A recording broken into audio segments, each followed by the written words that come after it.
¿Qué tal mi gente hermosa? Bienvenidos a un nuevo video de noticias sobre sus actores turcos favoritos y sus series turcas. Vamos a dejarnos de rodeo y de inmediato comencemos con todas las noticias que les traigo el día de hoy. Y bueno gente, empecemos con un chisme fashionista porque resulta que el pasado 3 de noviembre se celebró la famosa Harper Bazaar The Woman of the Years, donde se le premia a la mujer más influyente del año y claro, Serenay Sarikaya no podía faltar. La actriz se llevó a casa el premio a la actriz del año, pero no fue precisamente el premio lo que más se habló en redes, y es que aunque Serenay suele brillar con cada aparición pública, literalmente porque todo lo que hace se vuelve tendencia, este look no logró conquistar al público. Llevaba un vestido firmado por la diseñadora turca Dilara Findikoglu, conocida por sus creaciones vanguardista, intensa y súper llamativas, pero parece que esta vez el experimento de moda no salió como esperaban. En redes muchos fans dijeron cosas como no era necesario tanto escote o Serenay Sarikaya es bellísima pero ese vestido no le favorece. Otros, claro, la defendieron diciendo que la actriz puede ponerse una sábana y seguir viéndose espectacular y honestamente tampoco mienten. Pero lo cierto es que para muchos Serenay no pasó la prueba con este look. Luego de un año más tranquilo marcado por la discreción y alguna que otra aparición en los conciertos de su novio Merdemir, Serenay volvió a las alfombras rojas pero con un vestido que dividió completamente al público. Algunos medios turcos incluso titularon cosas como esta vez no funcionó, Serenay Sarikaya reprobó su look de Harper Bazaar y eso viniendo de la prensa turca ya sabemos que duele. De todas formas, Serenay Sarikaya sigue siendo una de las actrices más admiradas y comentadas del país. Y aunque este look no fue su mejor acierto, nadie puede negar que la chica tiene un estilo y presencia que no se puede ocultar con ningún vestido más polémico del mundo. Así que cuéntenme ustedes por ahí debajo, ¿creen que realmente ya no acertó o simplemente fue un error fashionístico? Y si se pondrían un vestido así en una alfombra roja. Los están leyendo y vamos a continuar con otras noticias. Y bueno, ahora vamos a continuar con drama capilares, señores. Y estamos hablando de nada más y nada menos que Hazal Tureza. Sí, la famosa tormenta rubia de la nueva serie Beliat. Resulta que la actriz que volvió a las pantallas esta temporada con Show TV decidió decirle adiós a su icónico cabello rubio y hola a un look totalmente nuevo. Hazal compartió una foto en su cuenta de Instagram mostrando su nuevo color de cabello negro azabache, acompañado del mensaje: amo la sensación de cuando cambio el color de mi pelo y mi energía se eleva. ¿Qué tal me ven? Y claro, internet explotó porque si hay algo que los fans turcos no perdonan fácilmente es que una actriz toque su pelo. Muchos seguidores le escribieron cosas como ¿por qué lo hiciste, Hazal? O ese rubio era tu sello, vuelve ya. Mientras otros aplaudieron el cambio diciendo que el negro le hace ver más elegante y misteriosa. En Beliat, Hazal interpreta a Deria, un personaje carismático fuerte que se ganó el apodo de la tormenta rubia por su personalidad y su estilo inconfundible. Y claro, ahora que ya no es rubia, todos se preguntan ¿qué dirá su compañero en la serie, Erkan Kolkash, que interpreta a Yaya? Porque sinceramente, si el personaje era la tormenta rubia, ahora quizás tendremos que llamarla la tormenta oscura o la sombra fatal. Lo cierto es que Hazal Turezan no teme a reinventarse y una cosa hay que admitir, le queda espectacular lo que sea que se ponga. Además, este cambio podría estar relacionado con su evolución en la trama de Belia, que según se dice se pondrá bastante intensa en los próximos episodios. Así que ya saben, Hazal cambió de look, de vibra y al parecer bien intensa en los próximos episodios. Pero yo les pregunto, ¿ustedes creen que se ve mejor morena o rubia? Déjenme sus opiniones, cuál de las dos prefieren y vamos a continuar con otras noticias. Y bueno gente, vamos ahora a empezar con los ratings del pasado 3 de noviembre. Veremos cuál fue la serie que se quedó reinando. Atención fanáticos de las series turcas porque tenemos guerra de rating y los números del 3 de noviembre ya están aquí. Y sí, Usak Shehir vuelve a dar de qué hablar. La semana pasada la serie había sufrido una fuerte caída en audiencia, algo que preocupó muchísimo a sus seguidores. Muchos incluso temieron que fuera el principio del fin, pero tranquilos porque parece que la tormenta pasó. Esta semana Ciudad Lejana logró recuperarse y mantener su lugar en la cima. De hecho, volvió a liderar en las 3 categorías principales de audiencia, demostrando que sigue siendo la consentida del público. Pero, porque siempre hay un pero, Su competencia directa, Genetin Chokuklari, también subió sus números. Sí, el drama familiar que venía creciendo poco a poco esta vez alcanzó más de 4 puntos en todas las categorías, consolidándose como su rival serio que podría complicarle las cosas a Ciudad Lejana en las próximas semanas. Así que en resumen, Ciudad Lejana recuperó el rating, pero Genetin Chokuklari está pisando fuerte, así que aguas, Ciudad Lejana.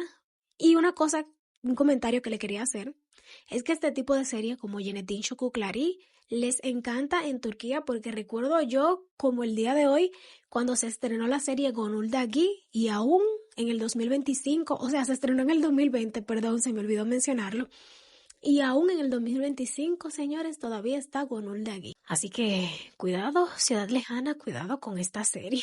Pero vamos a continuar con otras noticias. Y bueno, gente, agárrense porque la serie Sorbete de Arándano viene con un giro de locura y es que se van a llevar a 3 o 4.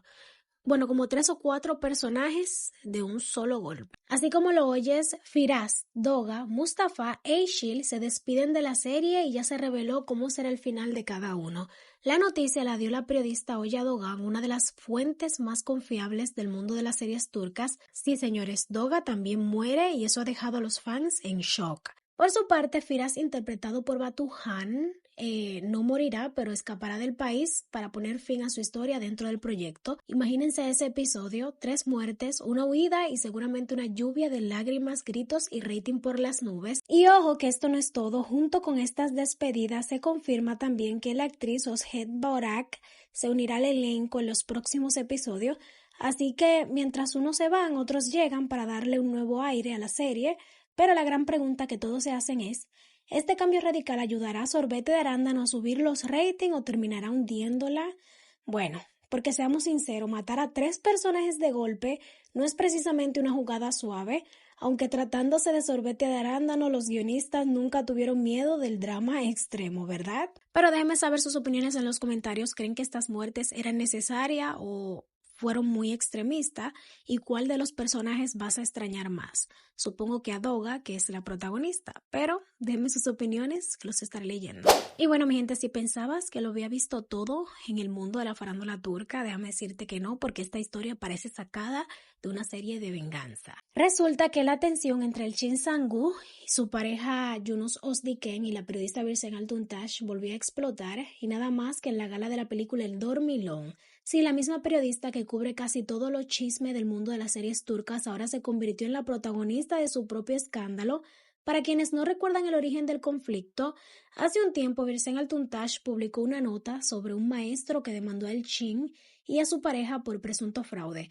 Después de eso, la actriz y su novio denunciaron a la periodista, pero la fiscalía desestimó la denuncia y cuando apelaron, el tribunal también la rechazó, o sea, caso cerrado. Pero la cosa no terminó ahí. Birsen explicó en sus redes que esta ya es la segunda vez que Sang-gu intenta denunciarla sin éxito y lanzó una indirecta bastante directa diciendo: es grave que alguien con 10 años de carrera intente usar la ley como herramienta de intimidación y llame mentira a todo lo que no le conviene. Y ahora viene la parte más fuerte. Durante la gala del Dormilón, según la versión de Birsen, Yunus Özdiken, la pareja del Chin, habría intentado acercarse a ella de manera agresiva en plena alfombra roja.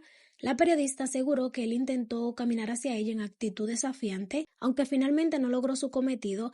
Birsen incluso dijo que este tipo de conductas la llevaron a solicitar una orden de protección contra ella y aseguró que continuará una batalla legal hasta el final. Recordemos que anteriormente Özdiken había conseguido una medida judicial que impedía temporalmente a Altuntaş mencionar al Chin en sus noticias o publicaciones, algo que la periodista acató hasta que el plazo terminó. Después de eso, las tornas cambiaron y fue ella quien pidió protección. Así que sí, señores, esta pelea entre una actriz amada y una de las periodistas más influyentes de Turquía se ha convertido oficialmente en un caso legal y mediático. Y mientras la película del Dormilón debería ser la protagonista, el verdadero espectáculo se dio en la alfombra roja. Pero bueno, cuéntenme ustedes de qué lado están, de Virsen o de Elshin. Los estaré leyendo en los comentarios. ¡Qué locura! Y bueno, gente, continuamos con la batalla feroz de rating, pero esta vez de este 4 de noviembre. Los resultados del martes 4 de noviembre ya están aquí y después de semanas de empate, caída y frustraciones, por fin una serie logró tocar la cima. Así es, la gran ganadora de la noche fue Kiss Can Mac, que logró subir sus números y colocarse en primer lugar del grupo AB, uno de los más importantes para los anunciantes. Hasta ahora los martes eran un campo de batalla entre 5 pesos pesados, Kiss Can Mac, Craig Carveders, Gosleri Karadenis, Mehmet Fatiler Sultani y Bajar. Pero lo curioso es que ninguna había logrado imponerse del todo, ya que los programas de la mañana seguían dominando los primeros puestos con una fuerza imparable. Pues bien, esta vez Kiss Can Mac rompió la maldición, subió sus puntos de audiencia y finalmente vio la cima del rating por primera vez. Eso sí, la competencia no se queda atrás, Craig Carveders y Mehmet Fatiler Sultani siguen muy cerca y todo apunta a que la lucha por el liderazgo del Marte apenas está comenzando. Y claro, los fans ya están celebrando este triunfo en redes con mensajes como por fin se hizo justicia, Kiss Can Mac merece el top 1, tanto drama, tanto grito y valió la pena. Así que ya saben, señores, Kiss Can Mac celebra su primera victoria. Craig Carveders se prepara para la revancha, pero déjenme sus opiniones, ¿les alegra que Kiss Can Mac por fin subió? Los estaré leyendo en los comentarios y vamos a continuar. Óiganme a mí, di que continúa, ya se acabó el video, señores, vamos a despedir el video ya, basta, stop, está bueno por hoy. Pero nada, mi gente linda, invitarlo a que se suscriban, le den manita arriba, compartan, me sigan en mis redes sociales, el link se lo dejo en la caja de descripción que los va a llevar directo y por supuesto nos estaremos viendo en otro próximo. Los quiero muchísimo, bye bye, me despido.